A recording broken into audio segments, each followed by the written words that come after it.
السلام علیکم دوستو، قطر جو کہ ایک نہایت چھوٹا ملک ہے جس کی سرحد 3 اطراف سے پانی اور ایک طرف سعودیہ عرب سے ملتی ہے۔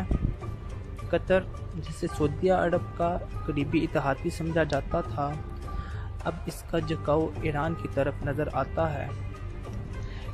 جیسا کہ آپ جانتے ہیں، ایران اور سعودیہ عرب ایک دوسرے کے سخت مخالف ملک ہیں اور اسی مخالفت کو بنیاد بناتے ہوئے سعودیہ عرب قطر کو تباہ حال کرنے کی بھرپور کوشش کر رہا ہے۔